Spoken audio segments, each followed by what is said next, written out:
Hello friends, आज मैं आपके साथ डिस्कस करूंगा बिजनेस प्रोसेस आउटसोर्सिंग, जिसको सिंपल वर्ड्स में कहा जाता है बीपीओ। इसका मतलब क्या होता है?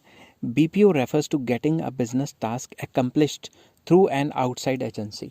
फॉर एग्जांपल, मैं आपको सिंपल सा एग्जांपल देता हूँ कि आप कोई भी एक चीज़ प्रोड्यूस करते हो, मगर आपको उस चीज़ को प्रोड्यूस करने में कॉस्टिंग ज़्यादा आती है, तो आप वो प्रोसेस किसी और कंट्री में किसी और कंपनी को दे दोगे। उसे कहते हैं business process outsourcing. For example, जैसे मैं एग्जांपल हूँ एप्पल का जो फ़ोन होता है वो मतलब डिज़ाइन तो होता है कैलिफोर्निया में, मगर बनाता कौन है? चाइना। तो उन्होंने क्या कर दिया, अगर वो अपने कंट्री में बनाते, अमेरिका में बनाते, तो आईफोन बहुत महंगा पड़ जाता, क्योंकि वहाँ लेबर कॉस्ट काफ़ी हाई है। तो उन्होंने पूरा का पूरा प्रोसेस ही आउटसोर्स कर दिया। ठीक है, किसको आउटसोर्स कर दिया? चाइना को, क्योंकि वो वहाँ सस्ता माल बना सकते हैं, वहाँ पे लेबर चीप है।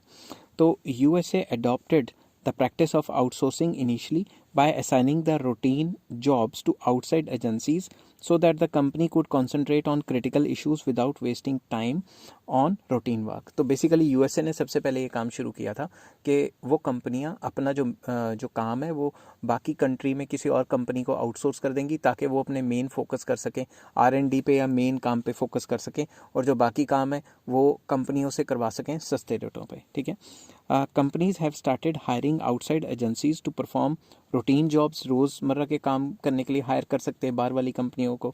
सेल सर्विस के लिए मेंटेनिंग बुक्स एंड अकाउंट्स, अपने अकाउंट्स मेंटेन करने के लिए हायर कर सकते हैं। Most of the business firms are opting for outsourcing the following types of services. तो फॉलोइंग टाइप्स ऑफ सर्विसेज को आउटसोर्स किया जा सकता है। फाइनेंशियल सर्विसेज को, कि किसी और फाइनेंस कंपनी को हायर कर लिया, वो अकाउंटिंग कंपनी जो हमारा सारा पैसे का हिसाब किताब रखे। एडवर्टीजिंग एजेंसी, हम एडवर्टीजमेंट करना चाहते हैं, वो किसी और कंट्री के किसी और कंपनी से हमने एडवर्टीजमेंट अपनी बनवा ली, और अब हम उसको पैसे दे के काम करवा लेंगे, अपना एडवर्टीजमेंट बना के जहाँ पे भी हम शो करना चाहते हैं कर लेंगे। या कोरियर सर्विसेज, किसी और कंट्री की हायर कर ली जो सस्ती पड़ती हैं।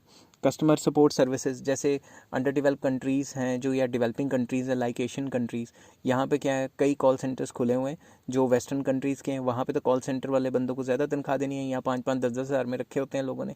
तो यहाँ पे कॉल सेंटर्स खोल लेते हैं, ताकि वहाँ पे अगर कोई भी पंगा पड़ता है तो कॉल सीधा यहाँ पे आती है और वो उनको हैंडल कर लेते हैं। अगर यही कॉल सेंटर का काम बाहर वाले कंट्री में खोलना पड़े तो उनकी कॉस्टिंग बहुत ज़्यादा हाई पड़ जाएगी। तो वो क्या करते हैं, अपना ये कॉल सेंटर का या फिर वेरियस टाइप के प्रोसेसेस जो हैं वो आउटसोर्स कर सकते हैं, ताकि उनकी जो कॉस्टिंग है वो कम पड़े। आई होप ये वीडियो आपको समझ भी आई होगी और पसंद भी आई होगी। अगर समझ आई हो तो please like, share and subscribe. Next topic मैं लाऊंगा benefits of BPO. Till then take care, have a nice day.